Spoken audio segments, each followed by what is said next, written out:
ሰላም ጤና ይስጥልን። ዋርካው ነኝ የአማራ ፋኖ ብሔራዊ ኃይል ሴንትራል ኮማንድ አባልና የአማራ ፋኖ ሚኒልክ ዕዝ ዋና ሰብሳቢ። እንግዲህ እንደሚታወቀው ዛሬ ሶስተኛ ቀናችን ነው ማለት ነው። የአርበኛ ሳጅን አደም አባናደው መታሰቢያ የትግል ጉዞ ዛሬም እንደቀጠለ ነው። በዚህ ትግል የአማራ ህዝብ ለአራት አመታት ያለ ማቋረጥ በብዙ መከራ ውጣ ውረድ ያለፈ ነው። አሁንም ከዛው ያላነሰ ነው ማለት ነው። አሁን የመጨረሻው ወደ ቁርጠኝነት ማጥቃታችን እንደገባን ይታወቃል። ለዚህም እንግዲህ በየቤትህ በየደጃፍህ ምሽጉን ጭሮ በማፈን ፋኖን ተደግፋለህ በማለት ህዝባችንን ከፍተኛ ስቃይ ሲያሰቃይ የነበረው የብልጽግናው መንግስት ዙፋን አስጠባቂ ማለት ነው። እንደሚታወቀው ሰሞኑን በከፍተኛ ድቆሳ ላይ ነው እንደምታዩት ያለው። ስለዚህ የአማራ ገበሬ እንግዲህ የመጨረሻው እድልህ እየደረሰበት ያለው ጊዜ ስለሆነ ይህን እድል መጠቀም አለብህ ብዬ አስባለሁ። አንደኛ ከአብራክ ከፋይ ልጆችህ ስንት ዋጋ አንተም እየከፈል እነሱም እየከፈሉ ይህን ትግል ከዚህ ደረጃ ደርሰዋል። አሁን ላይ የያዘውን ትጥቅ ይዞ ሳይወጣ ሲገፍ ሲያሰቃይ የነበረውን እየያዝክ መታጠቅ አለብህ ማለት ነው። ስትታጠቅ እያመጣህ እያስመዘገብክ የቡድን መሳሪያ የሚገባህንም ገንዘብ እየሰጠን የምትይዘውን የፈለከውን አንተ እየያዝክ እንድትታገል ወይም መጠበቂያህን እንድትይስንል ጥሪያችንን እናቀርባለን ማለት ነው። ከዚህ አስቀጥለን የአማራ አርበኞች በተለይ ሚኒልክ ዕዝ እያደረጋችሁት ያለው ተጋድሎ ለእናንተም ከፍ ያለ ሞራን እንዲሁም አጠቃላይ ላፋባሃ በሙሉ ልብ የሚያሞቅ ከፍተኛ ተጋድሎና ትንንቅ ነው እያደረጋችሁ ያላችሁት። እንደሚታወቀው የዛሬ 3 አመት የበላጎ ታሪክ የሚረሳ አይደለም። እንደሚታወቀው መከላከያ 1 ወር የአማራ ልዩ ኃይል መከላከያ ኮማንዶ ሁሉም ሳይቀር ከእግረኛ እስከ ኮማንዶ ከአማራ ልዩ ኃይል ለመከላከያ ሁሉ ድግ ሲልበት የነበረውን 1 ወር ለዚህም በዛ ሲመሩ የነበረው ቃሊምን ግንባር ሲመሩ የነበሩት ጀነራሎች ይመሰክራሉ። ይሄ በብዙ ጀነራሎች አፍ የተመሰከረለት ስማቸውን ነገሌ ብዬ መጥራቱን ባያስፈልግ ያውቁታል። ያንን የማይደፈር የመሰለ ምሽግ 1 ወር ታግለው ያልሰበሩትን የሰበረበት ጊዜ እንዳጋጣሚ ሆኖ ትላንት 15 እና 16 ነው መስከረም ያ ታሪክ የተሰራው ማለት ነው። አሁንም የማይነካ እና የማይዳሰስ የመሰለውን ያንን ታሪክ ደግሞታን ማለት ነው ሰራዊታችንና።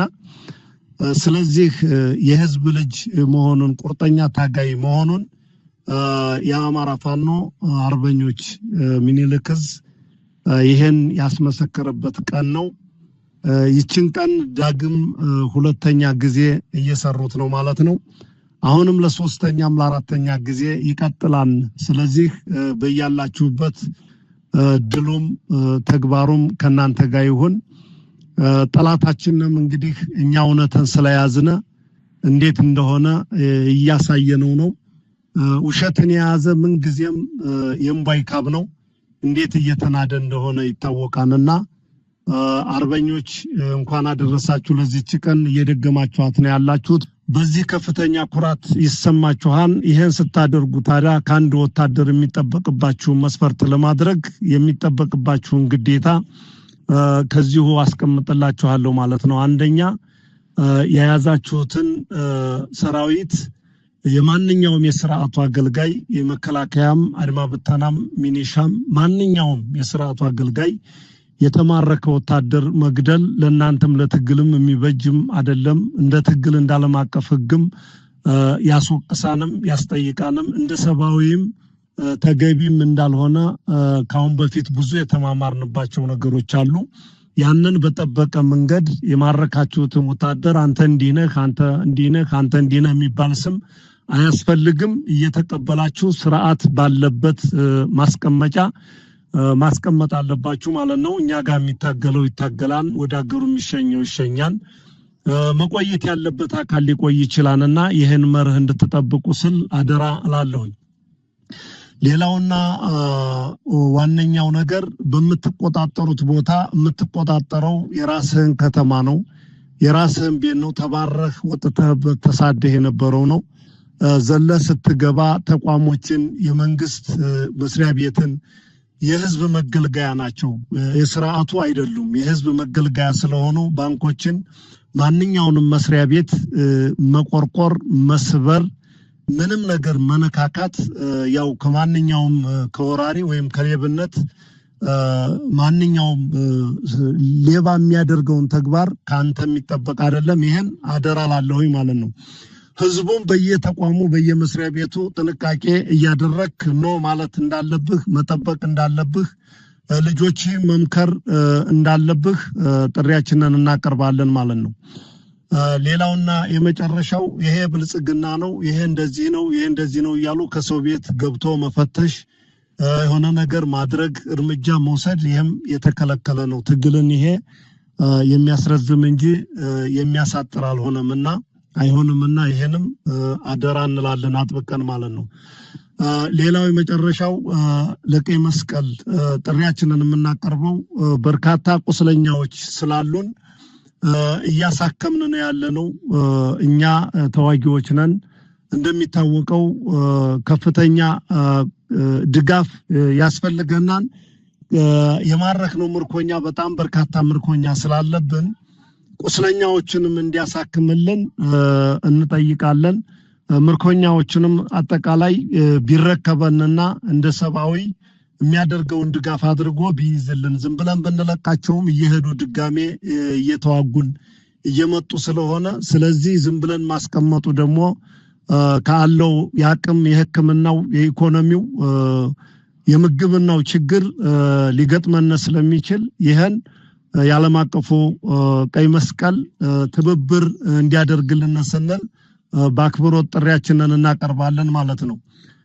ከዚህ የመጨረሻው የማስተላልፈው የአማራ ህዝብ ከዚህ በኋላ የማይቀርልህን ነገር ቢመለስም ይሄ ጠላት እንደማይመርህ ይታወቃል። ራስህን በጠበቀ መንገድ ከልጆች ጎን እየተሰለፍክ ልጆችህን ከጀርባም ከጎንም ከፊትም ሆነህ ድጋፍህን ትብብርህን እንድታደርግ አቅም ያለህም አብረህ ታግለህ ትጥቅህን እንድትታጠቅ ስንል ጥሪያችንን እናስተላልፋለን። ሌላውና የመጨረሻው እንደሚታወቀው አብይ አህመድ ልክስክስ ወታደር ወይም ልክስክስ መሪዎች ልበላቸው ባንክን እየሰበሩ እየዘረፉ ቀፈውን እያደረጉልህ ነው የአማራ ህዝብ እየሄዱ ያሉት ማለት ነው። ስለዚህ የአማራ ህዝብ ለምን ባንክህ ይዘረፋን? ለምን ንብረትህ ይሄዳን? ይህን ከፊት ቆመህ ተኝተህ አውግዘህ የማስቀረት ተቋሞችን የመጠበቅ ግዴታ አለብህ። ይህን ስል በግድ በጉልበት አቅምም ላይኖርህ ይችላል። አንድ ሆነህም ከተነሳ ልታስገድድ ትችላለህ። እኛ በእኛ በኩል የምንነካው የምንሰብረው የምንዘርፈውም አንድም ነገር የለም። ስለዚህ አሁን እንደዚህ እያደረገ ያለው የአማራን ህዝብ ባዶውን አድርጎ ለመቅረት ነገ እንደሚታወቀው ባሻጋሪ ሆኖ በጀትም በድሮንም ለመቀጥቀጥ ህዝቡንም በኢኮኖሚ ለማድቀቅ ስለሆነ መንግስት ነኝ ካለ ባንክን ተቋምን እየዘረፈ ለምን ይሄዳል? እኛም አንነካም። እኛም ከነካን እንደ ህዝብ ቆመህ ማውገዝ ትችላለህ። እኛ ቃል እንገባልሃለን። እየዘረፈ የሚሄደውን ኃይል ግን ማውገዝም መጠየቅም ትችላለህ። እምቢ ካለም ችግሩ ከመንግስት እንደሆነ ይሄን እንደ ህዝብም ትረዳለህ። ለዓለሙ ማህበረሰብም ድምጽህን ሰሚ ባይኖርህም ታሰማለህ ማለት ነው።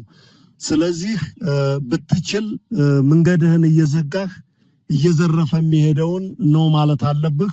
አቅም ካጣህም ደግሞ የሚያደርገውን ገድል ማየት አለብህ። ከዚህ በተጨማሪ የአማራ ፋኖ አርበኞች በየደረሳችሁበት ቀፎ ያደረገው የሄደውን ባንክ አንተ በዙሪያው ብትልከሰከስሙም በእኛ ሊማከክ እንደማይገባው ስለማምን ማንም ሰው ይኖረውም አይኖረውም ባንኮችን የባንክ ጥበቃዎች ቀጥታ መሳሪያችሁን እያስቀመጣችሁ እናንተ ዙሪያውን እያስከበራችሁ መቀመጥ አለባችሁ ብዬ አስባለሁ። ማንም ሊነካችሁ የሚችል የለም።